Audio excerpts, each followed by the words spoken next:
வலுவாதபடி காக்கிறவர். அதாவது நாளைக்கு மகிமையில நான் சந்தோஷப்படணும்னா அது யார் கையில இருக்கு தெரியுமா? நம் இரட்சகராகிய இயேசுவின் கையில இருக்கு. அப்போ ஒரு காரியம் தேவப்புள்ள புரிந்து கொள்ளணும். நான் என்ன எவ்வளவு காத்தாலும் பரலோகத்துக்கு போக முடியாது. ஆனால் அவருடைய பாதுகாவல் என்னை மகிமையில கொண்டு போய் சேர்க்கும். மோசே கிட்ட கர்த்தர் சொல்லுவார், என்னண்டை ஒரு இடம் உண்டு, அங்கே வந்து நெல்லு, கண்மலை வெடிப்பிலே வைத்து கரத்தின் நிழலினாலே உன்னை மூடுவேன். நான் ஒரு டைம் வரும்போது என் கையை உன்னை விட்டு எடுப்பேன். நான் என் கையை உன்னை விட்டு எடுத்ததும் கைவிட்டேன்னு மட்டும் நினைக்காத, உனக்கு மகிமையை காட்ட போகிறேன். இந்த பூமியில ஒரு நாள் அப்படி எடுப்பார் பாருங்க, ஆனா மறு செகண்ட் நம்முடைய கண்கள் மகிமையை காணும். ஆமென் சொல்லுங்க பார்க்கலாம். அப்ப தேவனுடைய பாதுகாவல் இல்லாமல் நான் என்ன எவ்வளவுதான் பாதுகாத்தாலும், அதனாலதான் பைபிள்ல இருக்கு, கர்த்தர் நகரத்தை காவாராகில். கர்த்தர் பாதுகாக்கலன்னா இம்மட்டும் நம்முடைய தீபம் அணையாமல் இருக்க காரணம் என்ன அப்படின்னா, இஸ்ரவேலை காக்கிறவர் உறங்குவதும் இல்லை.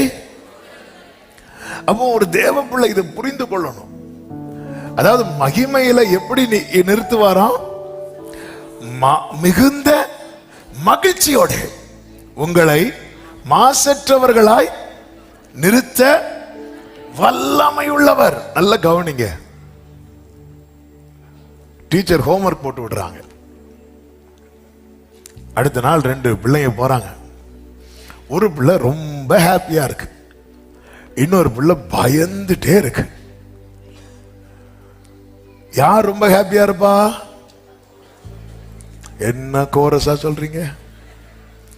சிலர் பாக்குறாங்க, நான் ஹோம்வொர்க் செய்யாதது இவருக்கு எப்படி தெரியும்?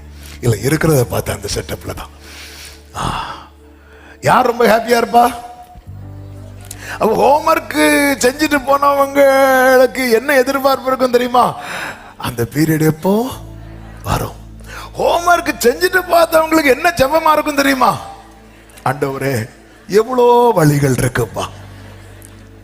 ஆமென். இப்பெல்லாம் ஹோம்வொர்க் செஞ்சவன் பாடுவான், எப்போ வருவீர்.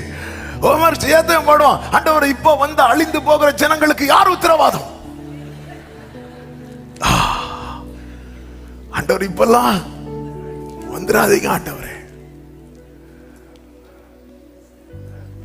அவருடைய சன்னிதானத்தில் மிகுந்த மகிழ்ச்சியோட,